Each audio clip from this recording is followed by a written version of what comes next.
9장 8절부터 13절까지의 말씀입니다.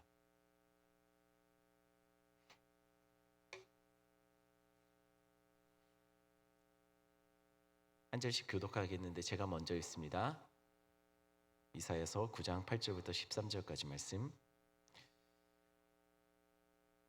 주께서 야곱에게 말씀을 보내시며 그것을 이스라엘에게 임하게 하셨은즉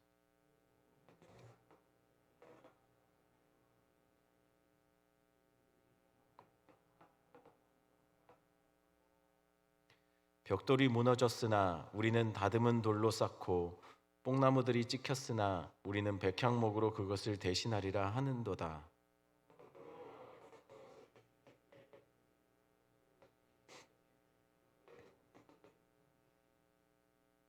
앞에는 아람 사람이요 뒤에는 블레셋 사람이라 그들이 모두 입을 벌려 이스라엘을 삼키리라. 그럴지라도 여호와의 진노가 돌아서지 아니하며 그의 손이 여전히 펴져 있으리라.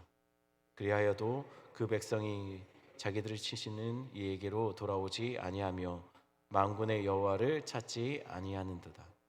아멘. 기도하겠습니다.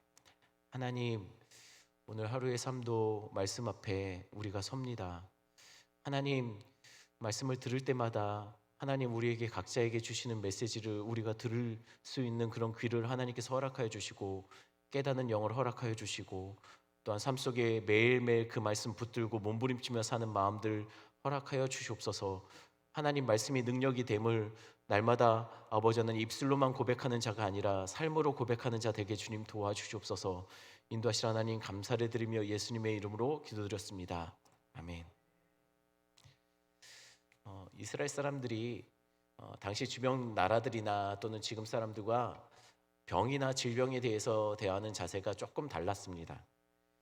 이스라엘 사람들에게 있어서 병이나 또는 질병들 또는 장애들을 그냥 우연히 어쩌다 보니 걸리는 것이고 우연히 자기가 장애를 안고 있는 것이라고 생각하지 않았습니다.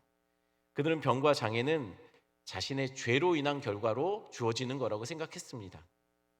그래서 요한복음 9장에 보면 이런 장면이 기록되어 있습니다. 예수님과 제자들이 함께 길을 가고 있었습니다. 그때 그들이 가는 길에 날 때부터 맹인된 자가 있는 거예요. 그 맹인을 보고 예수님의 제자들이 예수님께 이렇게 물었습니다. 선생님, 이 사람이 맹인으로 난 것은 도대체 누구의 죄로 인함입니까? 그의 부모의 죄 때문입니까? 라고 물은 것이죠. 이것이 우리에게는 참 유치한 질문이고 뭐 이런 질문을 할까 싶겠지만 그들에게는 사실은 굉장히 심각한 문제였어요. 왜냐하면 그들의 생각에는 병이나 장애는 죄로 인해서 주어지는 거라고 생각했는데, 그런데 날 때부터 이런 장애를 안고 태어난 사람에게는 이것이 설명이 안 되는 거예요. 날 때부터 막이 태어난 아기가 무슨 죄가 있길래 이런 장애를 갖고 태어나겠습니까? 그래서 그들이 이렇게 묻는 것이죠. 이건 부모님 죄 때문입니까? 라고 묻는 것이에요. 물론 여러분, 모든 병과 질병이 다 죄 때문에 그렇게 생기는 것은 아닐 겁니다. 그럼에도 분명한 것은 있습니다. 세상에 우연은 없다는 거예요. 그러니 하나님이 그것을 통해서, 일어난 사건을 통해서 또는 일어난 불행을 통해서 하나님은 우리에게 주시는 메시지가 분명히 있다는 거예요. 모든 것이 다 하나님의 섭리 속에서 이루어집니다. 그러니 우리에게 예기치 못한 질병과 어려움이 찾아오게 된다면 우리도 기억해야 할 것이 있습니다. 이것이 우연이 아니라 하나님이 지금 이것을 통해서 우리에게 말씀하고 있다는 것이에요. 8절 말씀 한번 같이 읽어볼까요? 8절 말씀입니다. 주께서 야곱에게 말씀을 보내시며 그것을 이스라엘에게 임하게 하셨은즉. 말씀을 보내시기만 한 것이 아닙니다. 말씀을 임하게도 하셨다라고 기록하고 있습니다. 이것이 무슨 뜻일까요? 어떻게 말씀이 보내지고 어떻게 말씀이 임하는 것일까요? 여기서 야곱은 이스라엘을 말합니다. 북쪽 땅 이스라엘을 말합니다. 죄송합니다. 야곱은 이스라엘을 말합니다. 사실은 여기 본문은 좀 더 북쪽의 이스라엘에 대해서 더 초점을 맞춰서 지금 메시지를 전하고 있습니다. 즉 하나님이 말씀을 이스라엘에게 보내셨다는 것이죠. 어떻게 말씀이 보내질까요? 선지자를 통해서입니다. 하나님은 보내진 선지자를 통해서 하나님은 이스라엘에게 말씀하고 계십니다. 그렇다면 그 말씀이 어떻게 임할까요? 보내진 것은 선지자를 통해서 보내진 선지자를 통해서 말씀하고 계실 텐데 그러면 그 말씀이 어떻게 임하는 것일까요? 여기서 말씀이라는 이 단어의 원어의 히브리어는 다바르라는 단어를 씁니다. 이 다바르라는 단어는 말씀이라고도 해석되지만 또는 사건, 일, 이런 것으로도 해석이 돼요. 그러니 하나님께서 야곱에게 말씀을 보내셨다는 말의 의미는 단순히 선지자를 통해서 말씀하셨다라는 그런 의미로 끝나는 것이 아니에요. 실제로 하나님이 말씀처럼 그들에게 어떤 사건으로 임했다는 것이에요. 말씀처럼 되어졌다는 것이죠. 하나님이 이스라엘에게 심판의 메시지를 던지시고 그 심판을 실제로 그들에게 임하게 하셨다는 것이에요. 그래서 8절에 야곱에게 하나님께서 말씀을 보내시고 그것을 이스라엘에게 임하게 하셨다라고 말씀하고 있는 것이죠. 말씀이나 일어난 사건 모두 하나님의 메시지를 담고 있다는 겁니다. 그냥 우연히 되어진 것이 아니라 하나님은 이스라엘에게 선지자를 통해서 말씀하시지만 또한 이스라엘에게 주시는 징계 또는 심판, 징벌을 통해서도 하나님은 그들에게 말씀하고 계시다는 거예요. 우리는 성경 말씀으로만 하나님의 메시지를 듣는 것이 아닙니다. 일어난 사건, 상황에서도 하나님은 우리에게 말씀하고 계시는 것이죠. 세상에 우연히 일어나는 일들은 없습니다. 다 하나님의 섭리 안에서 일어난 겁니다. 자녀들이 문제를 일으키는 것, 하던 일들이 막히게 되는 것, 때로는 건강에 문제가 생기는 것, 다 모두가 우연히 일어난 것이 아니라 그 속에 분명한 하나님의 음성이 있다는 것이에요. 하나님의 백성은 그 속에서 하나님의 메시지를 드러낼 줄 알아야 됩니다. 그럼 이스라엘은 어떻게 했을까요? 하나님이 그들에게 말씀을 보내시고 말씀을 임하게 하셨는데 이스라엘은 그때 어떻게 반응했을까요? 분명한 것은 하나님은 심판을 그들에게 경고하시고 실제로 하나님은 징계하심으로 그들에게 말씀하고 계셨어요. 그렇다면 이스라엘은 그 말씀을 듣고 돌이켜야 했습니다. 그 말씀을 듣고 반응해야 했습니다. 인생들에게 일어나는 불행과 실패와 절망의 경험들은 하나님이 우리로 하여금 돌이키게 하고 하나님과의 간격을 좁혀가도록 하기 위한 하나님의 메시지고 하나님의 사건입니다. 그런데 이스라엘은 9절에 이렇게 행했습니다. 9절 말씀 우리 한 목소리로 읽어볼까요? 9절입니다. 모든 백성 곧 에브라임과 사마리아 주민이 알 것이거늘 그들이 교만하고 완악한 마음으로 말하기를. 에브라임은 북쪽 이스라엘에 속한 지파들 중에 가장 강력한 대표적인 지파입니다. 그러니 에브라임이라고 했다면 그건 북쪽 이스라엘을 좀 더 강조해서 말하고 있는 겁니다. 사마리아는 이스라엘의 수도였습니다. 하나님이 심판을 선포하셨고 실제로 심판의 재앙을 그들에게 임하게 하셨습니다. 그러면 이스라엘은 그 속에서 메시지를 들어야 합니다. 그런데 문제는 이스라엘이 그 속에서 말씀하시는 음성을 듣고 있지 못하다는 거예요. 영적으로 얼마나 무뎌졌던지 하나님은 그것을 통해서 분명하게 메시지를 던지고 있는데 그들은 그 뜻을 발견하지 못하고 있는 거예요. 10절 말씀 제가 읽어드립니다. 10절에 그들이 그래서 이렇게 말하고 있죠. 벽돌이 무너졌으나 우리는 다듬은 돌로 쌓고 뽕나무들이 찍혔으나 우리는 백향목으로 그것을 대신하리라 하는도다. 하나님이 그들을 치셔서 벽돌은 무너지고 뽕나무는 찍혀서 나갔습니다. 이것이 그들에게 하나님이 주시는 메시지였어요. 돌이키라는 것이죠.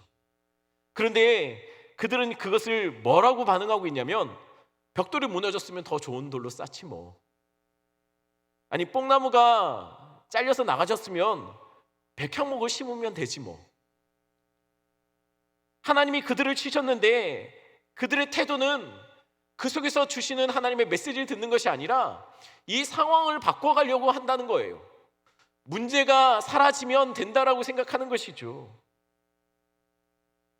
이미 이스라엘 사람들에게 병이나 장애는 하나님이 죄에 대한 심판으로 그들에게 주시는 거라고 그들은 그렇게 믿고 있었다라고 말씀을 드렸습니다. 그렇다면 이스라엘이 가질 수 있는 병이나 장애 중에서 가장 부정하고 가장 비참한 질병으로 생각됐던 것은 무엇일까요? 그 대표적인 것 중에 하나가 바로 문둥병입니다. 물론 성경이 말하는 문둥병은 우리가 알고 있는 문둥병과는 조금 다른 개념이었어요. 성경에서 말하는 문둥병은 피부병까지 포함되는 좀 더 넓은 개념으로 그들은 받아들였습니다. 하지만 그럼에도 불구하고 문둥병이라는 것은 이스라엘 사람들이 있어서는 가장 비참하고 가장 부정한 것이라고 그들은 스스로 생각했습니다. 왜냐하면 이것이 병에 걸리면 살이 뜯겨지고 손가락이 잘려나가도 감각이 없다는 거예요. 병에 걸렸어도 자기 스스로 인지하지 못한다는 것이죠. 살은 썩어가는데 자신에게 고통이 없다는 겁니다. 지금 이스라엘이 그렇다는 거예요. 하나님이 치셨는데, 하나님이 그를 고통 속에 몰아가셨는데, 그 속에서 그들은 영적으로 하나님의 음성을 드러낼 수 있는 영적인 감각을 상실해 버린 겁니다. 그들은 지금 영적 문둥병에 걸려 전혀 반응하지 못하고 있는 것이죠. 영혼은 병들어 죽어가고 있음에도 불구하고 깨닫지 못하는 거예요. 하나님이 주시는 메시지를 그 속에서 해석해내지 못하고 있는 거예요. 여러분, 세상에 우연은 없습니다. 우리 삶에도 우연히 일어나는 사건은 없습니다. 물론 모든 불행이, 우리의 예기치 않은 모든 절망과 같은 상황들이 모두 다 우리의 죄 때문에 벌어지는 것은 아닐 겁니다. 만약 그랬다면 우리는 욥이 당하는 불행과 절망에 대해서 우리는 이해할 수가 없는 것이죠. 요셉이 자꾸만 어려운 일이 생기는 것에 대해서 우리는 설명할 수가 없는 겁니다. 그러나 세상의 모든 불행은 다 죄 때문에 벌어지는 것은 아니지만 세상의 모든 불행과 절망의 상황 속에서 하나님은 모든 상황 속에서 우리에게 말씀하고 있는 메시지가 있다는 거예요. 하나님은 그런 상황과 문제 속에서 우리에게 말씀하십니다. 그것이 무엇일까요? 돌아오라는 거예요. 우리의 시선을 돌려 그분을 바라보라는 겁니다. 이 문제는 다시 벽돌을 쌓고 백향목을 심어서 해결될 문제가 아니라 하나님 앞에서 해결돼야 될 문제라는 거예요. 그 문제는 상황이 바뀌면 되는 문제가 아니라 내가 바뀌어야 될 문제라는 것이에요. 코로나의 길고 긴 터널을 우리는 거쳐가고 있습니다. 하나님은 이 속에서 우리에게 분명히 말씀하고 있는 것이 있습니다. 우연히 일어난 사건은 없습니다. 이 질병을 통해 하나님은 썩어지고 멸망받을 죄인들에게 관심이 없습니다. 하나님은 그 속에서 어찌됐든 매일매일 우리의 여러 삶의 문제와 정황들 속에서 몸부림치며 주님 더 붙잡고 살려고 몸부림쳐야 될 하나님의 백성들에게 지금 말씀하고 계시는 거예요. 물론 각자 삶 속에서 각자에게 들려지는 메시지는 다를 겁니다. 그럼에도 동일한 것은 하나님은 한국 교회에 그리고 한국의 모든 성도들에게 동일하게 말씀하고 있는 것은 하나님과의 관계에 거리를 좁혀오라는 거예요. 더 순도 높은 예배를 회복하라는 것이죠. 더 말씀의 자리, 기도의 자리에 더 머물러 있으라는 것이에요. 이 세상의 어둠 속에 더 세상 속의 빛과 소금의 그런 사역을 감당할 수 있게 우리가 변화되어야 한다는 것입니다. 그러니 세상이 교회를 향해서 뭐라고 하든지 그런 거에 신경 쓰지 마십시오. 중요한 것은 우리 자신을 돌보는 겁니다. 지금은 세상이 교회를 향해서 뭐라고 말하는지 귀 기울이기보다 하나님 음성에 더 귀 기울이는 성도들이 되셔야 한다는 거예요. 기억하십시오. 문제가 생겼을 때 상황이 해결되는 것이 먼저가 아닙니다. 그 속에 담긴 메시지를 해석해내는 것이 먼저입니다. 그런데 이스라엘은 상황만 먼저 해결하려고 했습니다. 모든 일이 마치 우연히 벌어진 듯 그들은 하나님의 음성을 듣지 못하고 이 상황만 바꿔놓으면 될 거라고 그렇게 생각했다는 거예요. 그들이야말로 영적인 감각을 잃어버린 문둥병자 같았다는 거예요. 그 결과 11절 12절에 하나님은 르신의 대적들을 일으켜 그를 치게 할 것이라고 말씀하시고 있습니다. 자꾸만 말씀하시는데도 여러 가지 절망의 상황들, 하나님의 징계하심으로 그들에게 깨닫게 말씀하고 있음에도 불구하고 그들이 듣지 못하니 이제는 하나님이 그들이 감당할 수 없는 분명한 심판으로 그들에게 말씀하고 있는 것이죠. 르신은 아람 왕을 말합니다. 아람은 이스라엘과 동맹 관계였습니다. 그러니 르신의 대적들인 대표적인 아수르가 이스라엘을 치는 것은 당연한 것이죠. 그러나 문제는 12절에 이스라엘과 동맹국 우호적인 관계를 가지고 왔던 아람과 블레셋까지도 이스라엘을 공격할 것이라고 말하고 있습니다. 말 그대로 이스라엘은 사면초가가 될 것입니다. 그런데도 13절에 그들이 이렇게 말하고 있는 것이죠. 13절 말씀 한번 읽겠습니다. 그리하여도 백성이 자신들을 치시는 이에게로 돌아오지 아니하며 만군의 여호와를 찾지 아니하는도다. 끝까지 돌아오지 않고 끝까지 여호와를 찾지 않고 있습니다. 하나님은 이스라엘을 치시면서 돌아오라, 나를 찾아라. 하나님은 그 고통의 시간을 통해 이스라엘에게 말씀하고 있음에도 불구하고 이스라엘은 그 속에 메시지를 듣지 못하고 있는 거예요. 사랑하는 성도 여러분, 여러분에게 지금 하나님은 이 상황과 어려움을 통해서 주시는 메시지가 분명히 있을 겁니다. 각자 다 다를 거예요.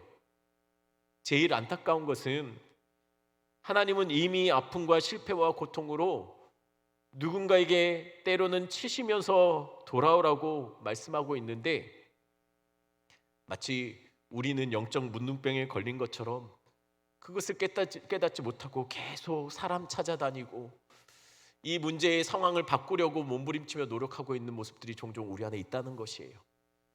제일 먼저 바뀌어야 될 것은 환경이 아닙니다. 이 문제의 상황이 아닙니다. 내가 바뀌어야 합니다. 내가 하나님 앞에 엎드려져야 되고 내가 하나님 말씀에 더 몸부림치며 말씀 붙잡고 살아야 되지, 그것이 먼저라는 거예요. 그러니 제일 중요한 것은 이 상황 속에 예기치 못한 이 어려움 속에서 우리가 하나님 옆에 하나님 말씀하시는 그 문제의 상황 속에서 하나님의 뜻을 말씀을 해석해 내셔야 된다는 거예요. 그러니 더 엎드리시는 여러분, 더 몸부림치며 주님 예배를 회복하기 위해서 몸부림치시는 여러분 되기를 간절히 축원합니다. 이 시간 말씀 생각하시면서 함께 기도하는 시간을 가지려고 합니다. 특별히 우리 원로 목사님 사모님, 우리 원로 목사님 건강을 위해서 원로 목사님 출입에 전혀 문제가 없을 수 있도록 하나님 힘 달라고, 능력 달라고, 모든 염증이 사라지게 해달라고 위해서 기도해 주시고요. 우리 백옥자 권사님을 위해서 좀 오랜 시간 기도의 자리에서 좀 머물러서 기도해 주셨으면 좋겠습니다. 현재 수술을 받았지만 심장이 수술을 받은 후에 여전히 이렇게 기능이 완전히 회복되지 못하고 있는 걸로 알고 있습니다. 그래서 에크모를 통해서 이렇게 계속 산소호흡이나 이런 것들을 공급하고 있습니다. 수술을 받았으니 아직 심장이 적응할 시간이 필요할 거라고 생각합니다. 의사는 본인이 말하기는 자신이 할 거는 다 했다라고 기다려야 될 것 같다고 얘기를 했습니다. 위에서 기도할 때 우리 배국자 권사님, 하나님께서 심장을 강력하게 박동할 수 있도록 힘 주시고, 하나님 모든 상황 속에서 회복되는 모든 과정 속에서 하나님이 손대어 만져주셔서 일으켜주시는 은혜가 있기를 간절히 소원합니다.